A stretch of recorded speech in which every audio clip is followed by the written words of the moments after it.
I'm Amy and this is Katie, and today I'll be showing you and Katie how to make a wrap loop. Wrap loops are a staple in wireworking. They're useful for finishing earrings, for hanging dangles and pendants, or for creating links for your jewelry pieces.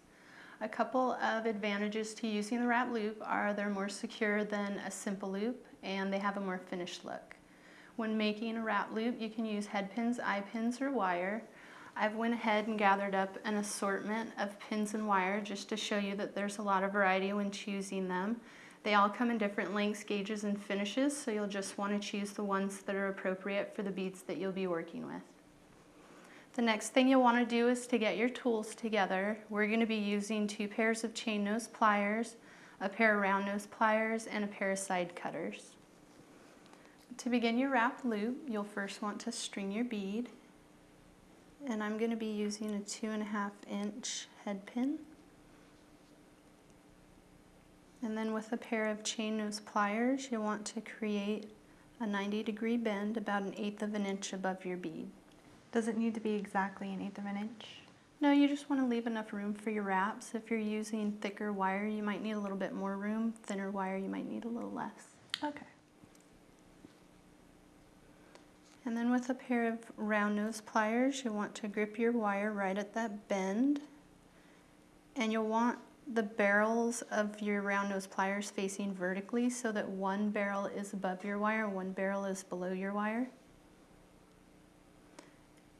And then you'll just want to push that wire up and over the top barrel of your pliers.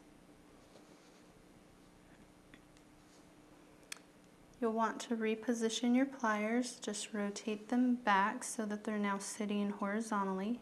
So I'm putting them away from me? Yes. Okay. And then you'll just want to continue pushing that wire back. You could do that with your fingers or a pair of chain nose pliers. Which one's easiest for you? Well, I thought that using my fingers was easier for me, but I found that I have better control over the wire with the chain nose pliers, so I suggest trying it both ways. Okay. Then with a pair of chain nose pliers, you'll want to grip the tail end of your wire and start making your wraps.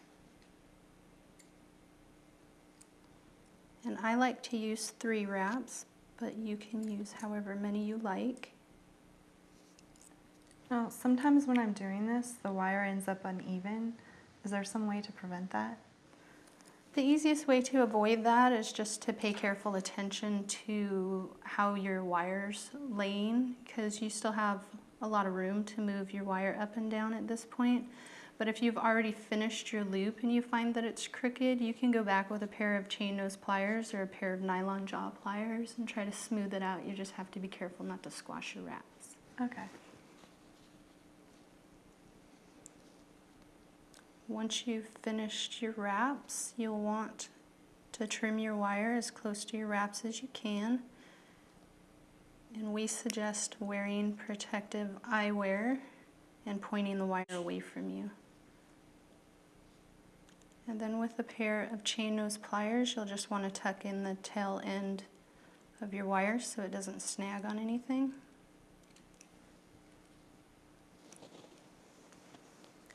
And this is a nice example of a wrap loop pendant that can be strung directly onto a necklace or that can be strung using jump rings.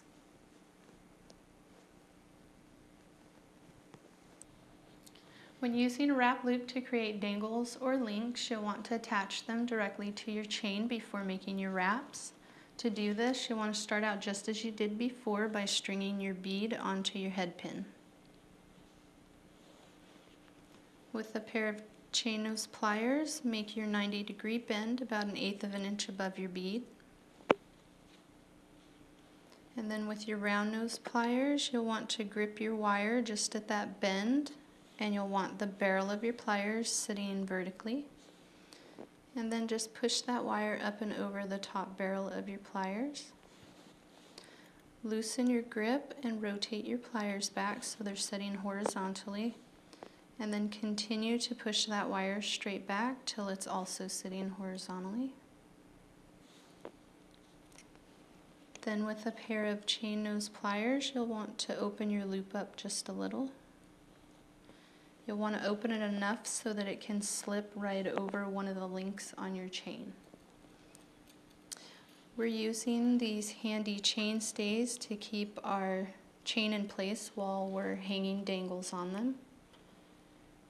And you'll want to string your wire onto one of the links on your chain. And with a pair of chain nose pliers, you'll want to close that loop down.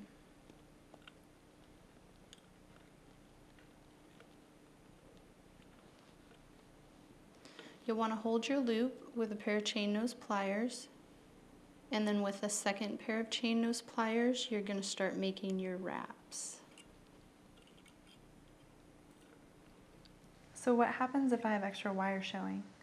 You can always wrap the wire around more than 3 times. After you've had more practice, you'll get better at judging the amount of wire that you need. Okay. After you've finished your wraps, you want to trim your wire as close to your wraps as you can.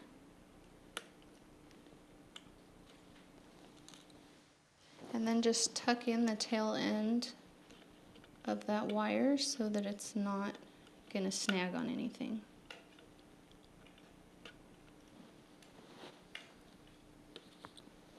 And this is a nice example of a wrapped loop that could be used to hang dangles or pendants from chain. To create a link using double wrapped loops, you'll first want to cut a length of wire that's approximately 4 times the length of your bead. And I'll be using 20 gauge half hard sterling silver wire. You'll want to create a wrapped loop on one end like I did here. And then you'll want to string your bead onto your wire and continue by making a wrapped loop on the other side. Make your 90-degree bend.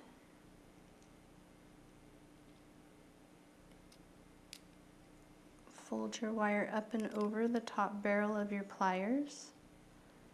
Rotate your pliers back and continue to make that bend. Now when making links, you're going to want to attach them to your other component before you make your wraps. So you'll want to open your loop with a pair of chain nose pliers. You'll want to slide your other component on and then close that loop with a pair of chain nose pliers.